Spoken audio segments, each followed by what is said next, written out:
Hello, Jim Howard here in Fort Worth, Texas. Today's date it is May 20th of 2018. It's about 9:45 a.m. Just a few hours ago, we ordered from Amazon uh, Prime. What do they call it? Where you get groceries delivered. So we've got some Coke and water going to be delivered here between 10 and 12, and we can track it on our computer, of course. We've been using them for a while. Comes in handy for,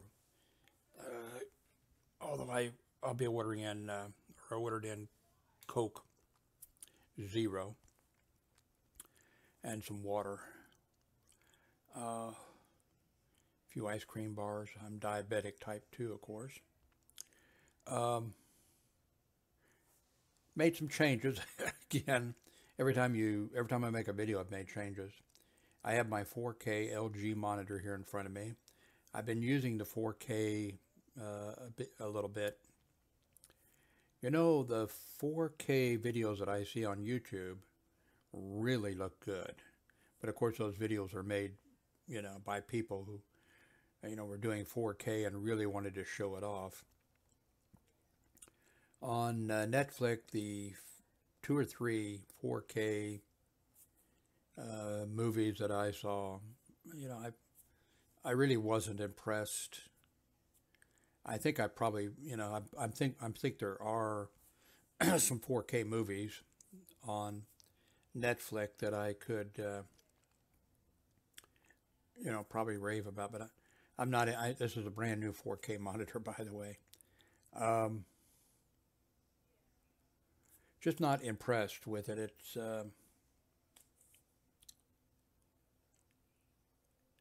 And like I said, this is a new monitor.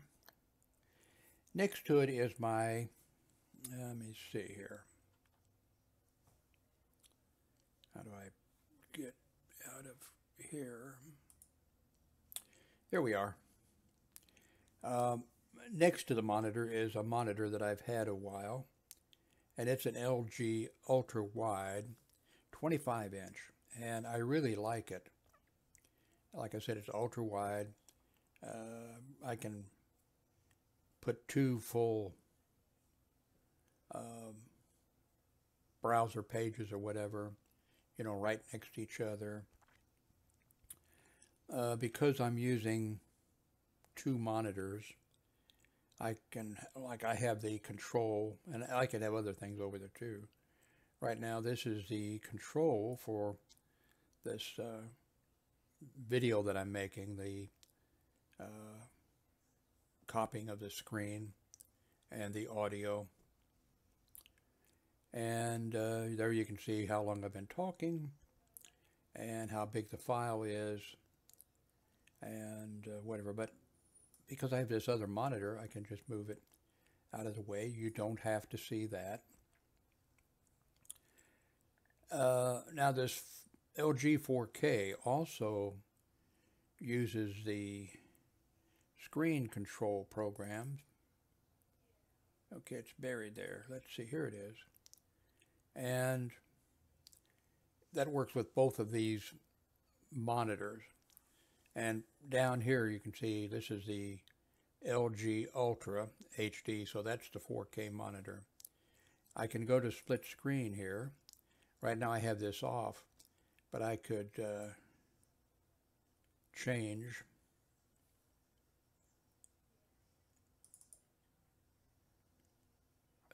Not showing you too much because I've got it covered up, but anyway, let's go back to here. I have all these options, and those options also apply over there on this other monitor. So I could have this divided up. I could have, this picture here.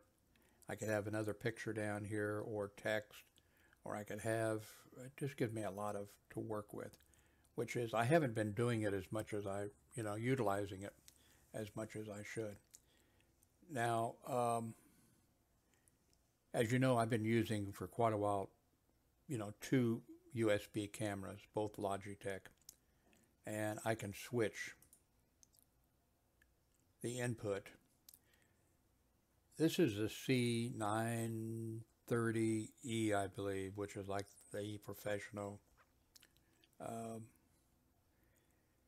But compared to the 190, instead of the less than 100, compared to the 4K Logitech camera, it really does better. Of course, this is not a fair comparison because of the lighting. But what I'm thinking about, and when you watch my videos, you see me, switching back and forth. Maybe I'm going to hold something up and I'll hold it up and I switch to that. But I think what I may do is just go with this camera. The simpler it is, the better for me. And I'm thinking I may just go with this camera. But I also, what I may do is go back again to the hooking in my Panasonic G7 camera and play with that. But number one, I think I may just disconnect for now. And if you follow my videos, tomorrow I may change my mind. But just eliminate this camera that's right up here on top of my monitor, my 27-inch monitor, is it? No, yeah, I think it's 27, yeah. 4K, can't remember. I'll tell you what we can do, we can find out though. But I think I'm just going to stick with using this camera over here. I have it on a tripod, and the only thing better would be if I had a motor there where I could move it around instead of having to reach over there and do it. But maybe I'll do something like that with the Panasonic G7. And so I've moved things around in this room again. Things are a disaster. You can get a little bit of the idea back here. But it's a disaster, that entire area, because it's a small room. It's my bedroom / office. I have a bathroom, and all my possessions are in this room. There's a Roku TV. I'm not gonna, you've seen it before. Right over there. It's, I'm not sure what I'm going to do with that. I keep hooking it up, and then I keep saying to hell with it. Because on my computer here, I can look at, I can watch Netflix, Hulu, all that stuff right on the monitor here. And the Roku's, with my eyesight's a little far for seeing type and stuff, text. I'm going to try something new. Well, let me stick with the subject of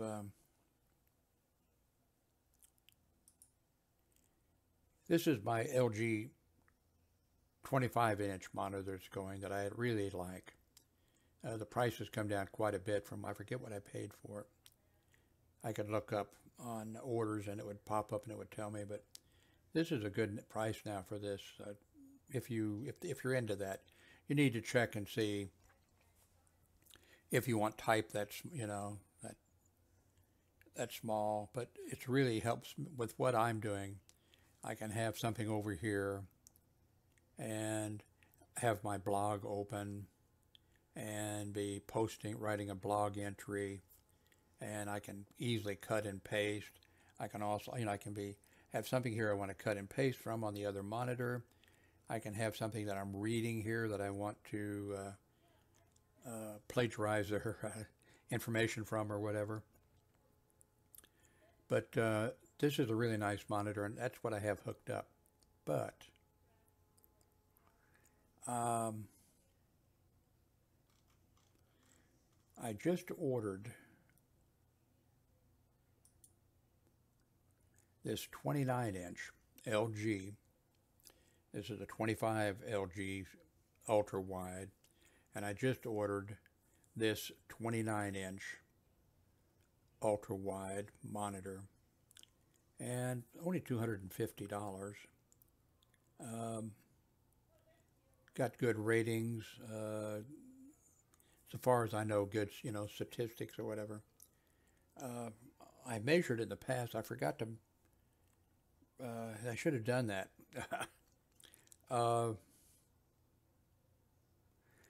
I think what I'm going to do is replace the 25-inch monitor, ultra wide, with this 29-inch.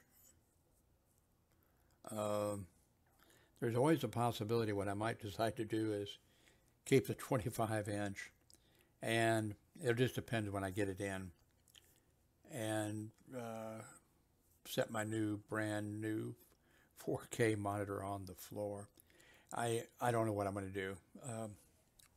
You'll find out, I guess, when I find out. I won't be getting it for, 7 to 10 days, so give me some time to think about what I want to do.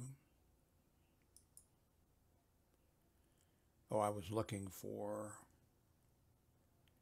this looks nice, Oh my God, did I make a mistake? 32-inch monitor and display. I don't know. I'm not. I'll delete that. I don't want to look at that. The other news for you. I've decided to do a podcast. I'm sort of doing a podcast now, except it's a video podcast. And I have several blogs that nobody goes to anymore. At one time, they were very popular. And nobody goes to them anymore because of Facebook. I've decided to do a podcast, and I decided on PodBean because I saw it recommended on Twit, I believe. And I just, paid they have 3 plans, and I paid for the, I think, $9 a month plan or something. And I'm paying month to month, so I think I'm paying more because it was $9, I think, if you paid for a year. But I didn't want to pay for a year because I might change my mind in, shortly. But so, I don't have my own image up here yet. And this is, I haven't filled this in yet. I haven't done anything yet except sign up and pay. Also, now if you want to start watching, I don't have anything there yet, but it's going to be, showmeblog.podbean.com. Now, I have domain names, a number of them that I'm not using. I have some that I am using. And what I'm thinking about, I'm probably going to do, and I haven't done it yet, maybe I'll go in the next few days and do it, is probably the domain name that in order to get you here. Now, you can use that. You can use showmeblog.podbean.com. But probably I'm going to use the domain showmeblog.com. And right now I'm using that for a blog that nobody's going to. And I think I'll just switch it over and use that. But in case in a few days or whatever, probably you ought to use showmeblog.podbean.com. Maybe today or tomorrow I'll make my first podcast. So if I'm doing that, I may be switching from this headset, which has worked out really well for me for months or a year or two, and I may be going back to uh, one of the other microphones that I've tried, and it'd be sort of a test, trying them out again. Uh, Two, what I'm thinking about doing is when I make some of these if I make a podcast and for some reason it's good, I may decide I'll take that audio and edit the audio with images instead of uh, doing what we're doing now. I'll have the audio, and then I'll go and take the time to whatever I'm talking about. If I'm talking about when I worked at St. Joseph Hospital in Kansas City, Missouri in 1972, I'll go find an image of the hospital in 1972 and edit, so I'll use the audio. Maybe I may be doing that, and I'd put that on YouTube. Now, by the way, if I pay more, let's see go back, let's see if I can go here.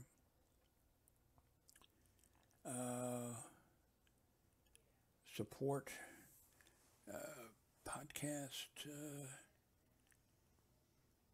browse podcast. Where is the information on the cost?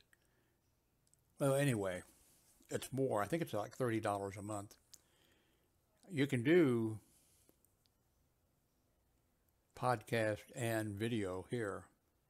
So the stuff you're seeing on YouTube could be here.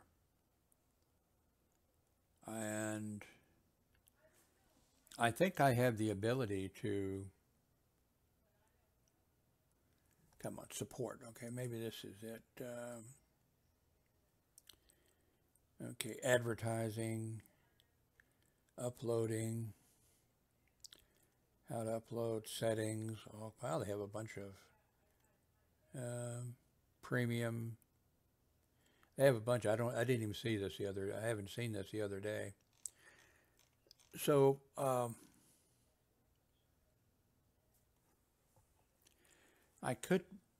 not sure what I'm going to do with it. I'm actually playing with it is what I'm, what I'm doing, what I'm going to do. That's what I always do. That's what I've been doing since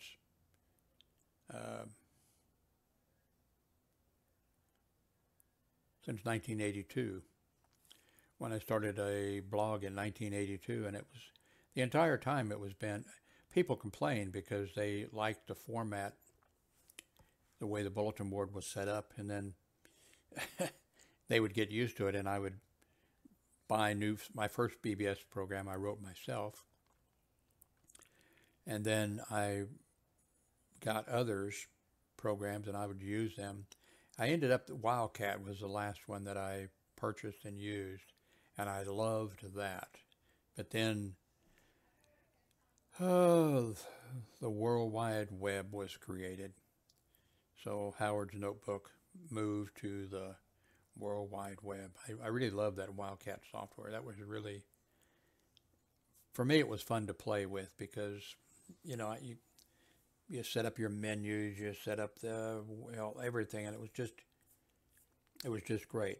The first BBS program that I wrote for I had to. Wrote that in BASIC, and I didn't know BASIC. I just had a local guy in Kansas City who wrote BBS software for the Radio Shack Model 1, but he wrote it, of course, for people who had not hard drives, but floppy drives. I couldn't afford a floppy. A floppy drive was, for the Radio Shack Model 1, was $350. That was for a floppy drive. I don't think I got any floppy drives around here. Um, and I think those are 360K. Maybe that, no, that for the Radio Shack Model 1, they'd have been 360K floppy drives. Uh,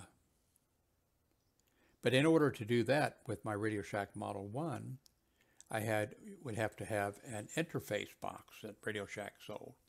It was $350 for the interface box. That was just the box, but when you had that, you could put a little more memory into it, and you could hook a floppy drive up to it. That would have been $700 just to be able to add one floppy drive to my, as I was using the cassette recorder that Radio Shack sold with their, or you got it with your Radio Shack Model 1. And but I upgraded it to something called an Electron Stringy Floppy little device. It was kind of like very small cassette tapes, and they were on an endless loop, and I had like 4 of these Electron Stringy Floppy. But anyway, that was fun to play with because it was pretty fast, because much faster and better than the tape recorder. You could send it, you could decide where you wanted to send data. I had 4 of them, you know. So I could decide where, or when I wanted to recall something by putting the code in there, I could pull the data. It was fun to play with.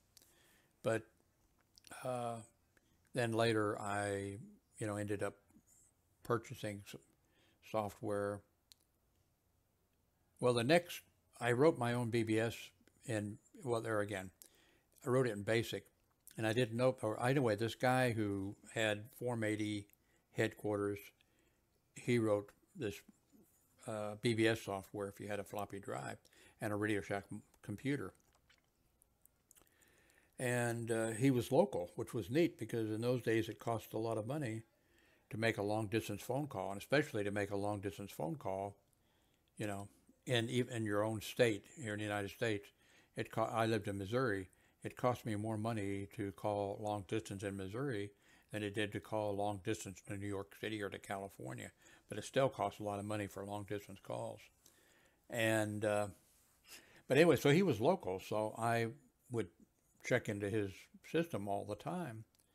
And then he got me into a conversation, and I said, "Oh, by the way, I've got a modem, and it says it does AA. What's that?" And he says, "That's auto answer." And I said, "Oh, what can I do with that? Because I want to use, And he said, he said, "Well, do you want to do a BBS program?" And I was like, "Well, I don't know." And he says, "Well, if you want to do a BBS program, what you have to do is you peek into memory at, 176554, and then you have to poke to memory at 2600, 400, or, whatever these numbers were." And I said, "Peek, poke, what's that?" And he says, "Well, okay, how many floppy drives do you have on your?" I don't have any floppy drives on my, I can't afford them. And he said, "Oh my God," he said, "you don't have any hardware, and you don't know anything, you're stupid." And he said, you can't have a BBS. You won't be able to have a BBS because you're too damn stupid and you don't have the hardware." And I said, "Okay, thank you. I'm so nice." And then I got out the basic book that I think came with, maybe I purchased it separately from Radio Shack. And then I flipped in the pages. Okay, I think and I wrote a little bit of code, had to keep trying, and okay, and I got it to answer pick up the phone. And then I think before the day was over, I got it to pick up the phone, and it would pop up on the screen and would say, "Welcome to Howard's Notebook." And then the next day I go and I just flip through the book, Input. Oh, okay. Oh, so then I had it pop up, "Enter your name," and just kept doing that. And then I finally wrote a BBS program. Not great, but it worked, and I liked it. But I had a guy call in, and remember back then too, uh, there was a stories going around always at the phone company that you wanted to keep it a secret that you had a modem. If the phone company found out that you had a modem, they would charge you business rates. And I'm not sure that was actually ever true, although I'm sure the phone company probably thought about it.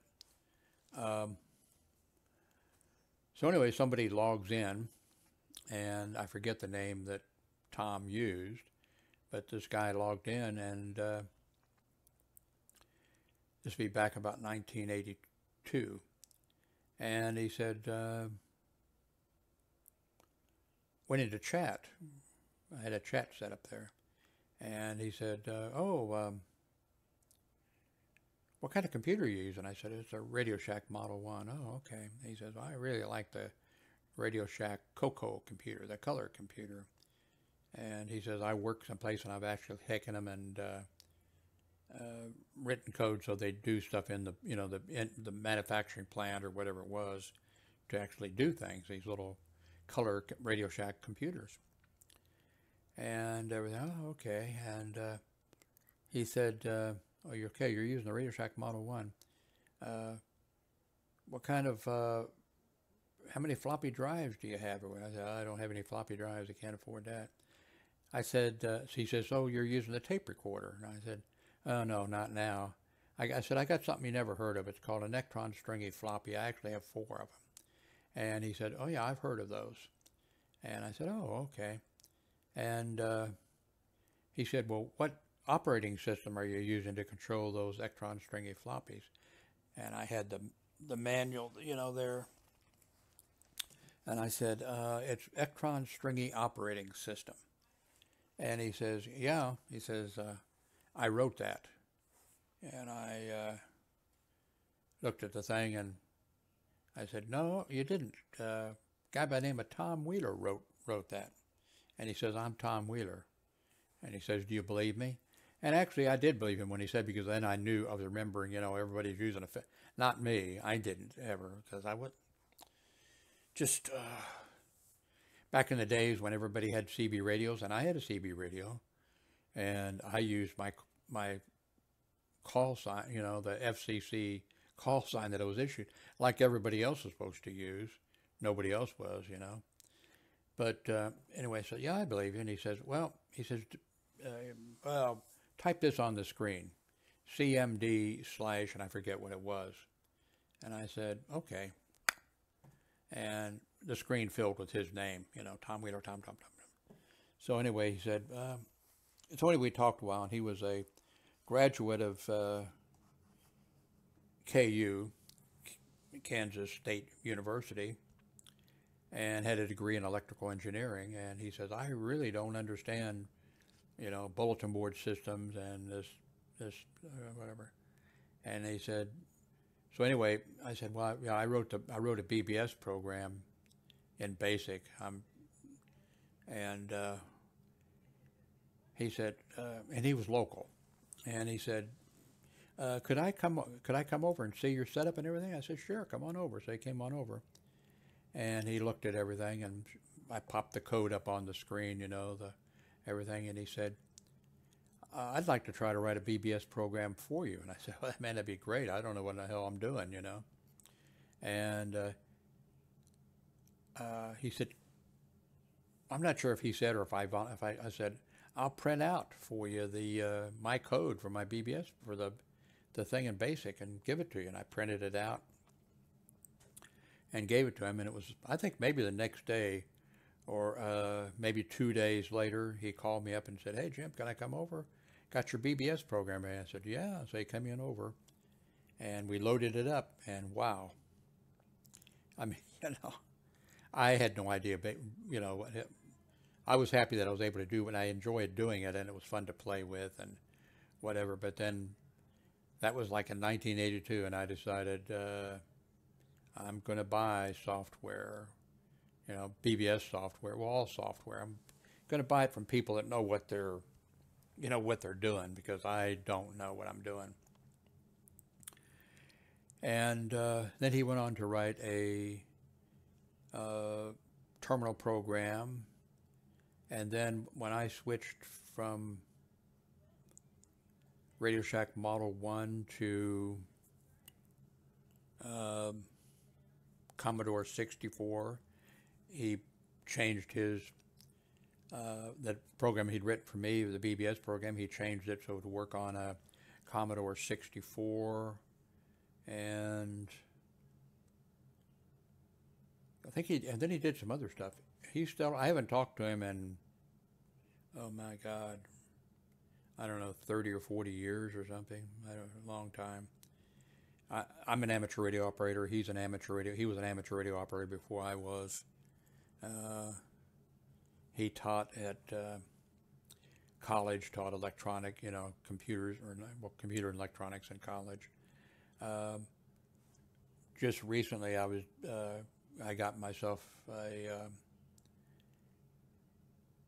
digital ham radio, DMR one, and in order to load it with people with their ID numbers, and so when it pops on digital radio, it pops up and knows automatically and will show you on the screen who you're talking to without them having to tell you in their call sign or whatever. He wrote the program that everybody uses to put that information, that data into ham radios, but I haven't talked to him in years. But that was fun playing with BASIC and learning it a little bit. Still, I didn't know it well. And one of the things that was sort of like a crossword puzzle or a thing, I just wanted people to use. I understood why people didn't want to use their real name because they were afraid the phone company was going to. But I just wanted them to use the name. They got to use Jack Frost or John Smith or whatever. But I didn't want them using something like Harry Hacker or something like that. And I think it was Harry Hacker, some young guy, and logged in. And I had a thing on there that said, just use your real name. So anyway, I said, posted a thing, Harry Hacker's not allowed. And so I changed the code where if you put in Harry Hacker, I took him out of the database, and I put in there if you used Harry Hacker, what just wouldn't allow you to enter that as a member, So then the next, few hours later, probably, there's Harry Hacker. Okay, now I put in, do a search string for, Harry Hacker. If search string finds, then, whatever. Can't remember BASIC now. Never knew it that well. And so I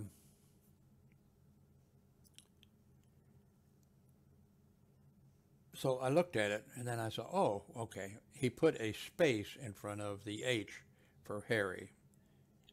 Okay, so I looked in my BASIC book. Oh, okay, do a search for if there's anything other than an alpha, letter, then, And so then the next day he's logged in again as Harry Hack. I look, okay, and I see what he did. So it was kind of fun. I just kept until I got it fixed where about that time though, is when Tom Wheeler, anyway, I had solved the problem.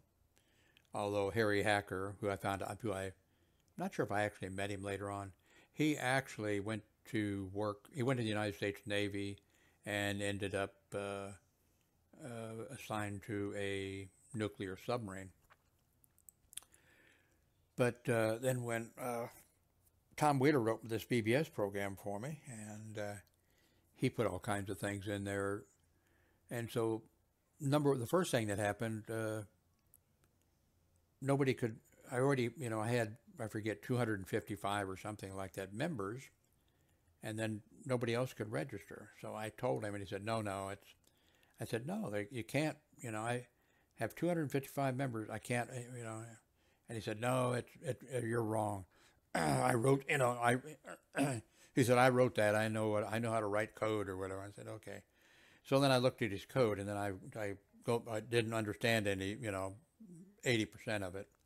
And then I saw string and parenthesis 255 or something. And then I could kind of tell. And so I called him up and I said, okay, this line here. And he said, oh, yeah. He says, I didn't anticipate anybody getting more than 255. So he says, just change the number, to 500 or 1,000 or whatever you want to do. I took care of that. And then the next thing, later on, some guy says,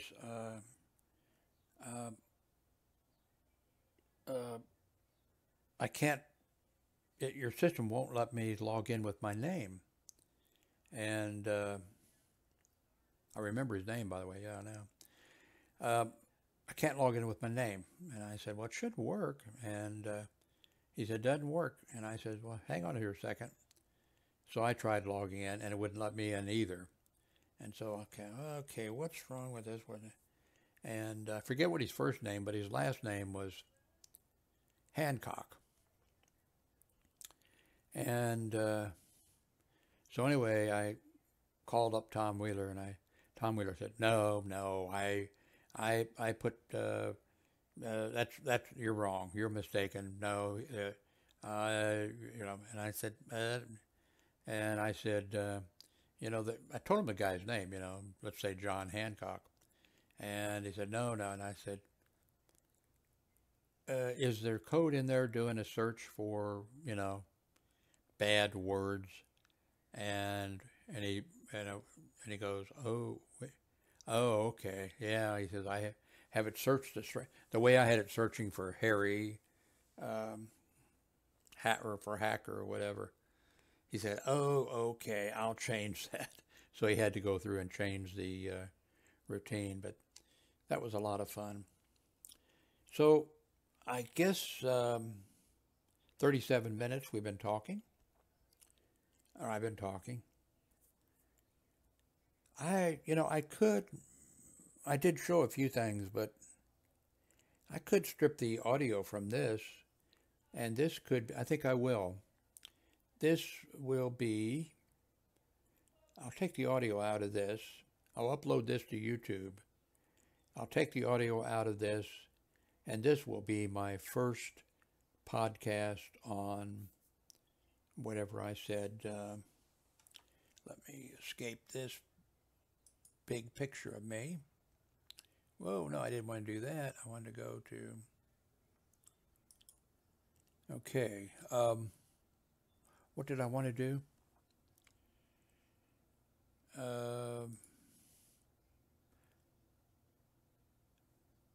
Can't remember what was I going to, was I going to tell you?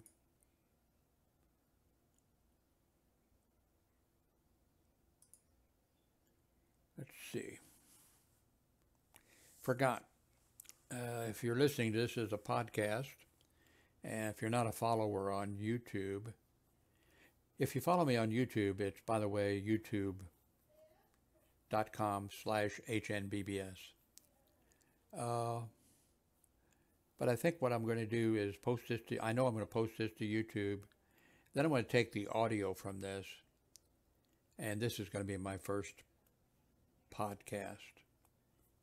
And then I'm going to decide for the second podcast if I'm going to continue to use the same microphone and what else is going to be changed. If you have any recommendations, let me know, because I'm not really good at audio. Maybe I should be running this audio. Maybe my audio should run into a sound card or some other device to enhance it in some way for a podcast. Maybe the audio should be improved some way for a podcast. So anyway, I thank you very much for watching this on YouTube. And if you decided to listen to it as a podcast, please, and I don't even know yet for this PodBean.com.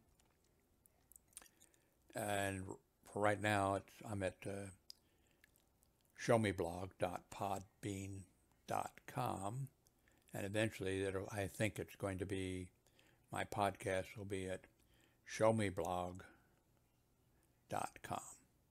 But I'll have to work on that, go in and change the records and what have you. So whichever, especially if you're listening to the podcast, please let me know what you think. Please leave a comment or whatever else. And I'm not familiar with what else there is, but that's why good idea to get a podcast uploaded. It's almost 10:30. I better get off of here and wait for the Amazon delivery of 25, I think it's 20 bottles of Coke Zero and some water, and actually and keep in mind I'm a type 2 diabetic, some delicious ice cream. Willpower. Willpower, willpower, wherefore art thou? Thank you very much for watching. Thank you very much for listening.